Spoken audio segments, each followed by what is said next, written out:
இன்னைக்கு என்ன vlog அப்படின்னு சொல்லி வந்து பார்த்தீங்கன்னா என் பைக்குக்கு கீர் பைக் ஓட்ட சொல்லி தர போறேன். என்னோட ஆசையே வந்து பார்த்துட்டிங்கன்னா என் ஒய்ஃப் வந்து பார்த்தீங்கன்னா நான் பைக் ரைட் பண்ணிட்டு இருக்கும்போது என் கூடயே வந்து பார்த்தீங்கன்னா என் ஒய்ஃப் பைக் தேருமான்னு தெரில ஆனால் தேருன்னு ஒரு நம்பிக்கை.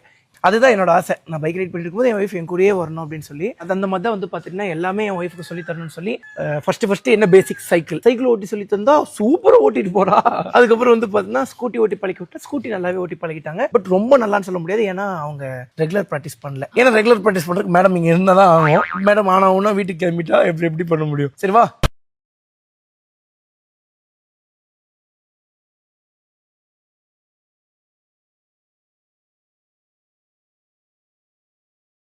ஸோ வந்து RC 200 ஓட்டுறீங்களா, இல்லைன்னா கான்டினென்டல் GT ஓட்டுறீங்களா, இல்லை இந்த பைக் சூப்பராக இருக்கு டியூக் 250 ஓட்டுறியா? அப்போ எனக்கு தெரிஞ்சு நீ இந்த பைக் ஓட்டலான்னு நான் நினைக்கிறேன். இந்த பைக் நீ ஆசைப்பட்ட மாதிரி வெயிட்லெஸ்ஸாக இருக்கும், ஹைட்டும் ரொம்ப கம்மி. இங்க பாரு எப்படி ஹேண்டில் பண்றேன் பாரு. நீங்க பண்ணுவீங்க. சரி, எந்த பைக் சூஸ் பண்ண? பெருசா இருக்கு.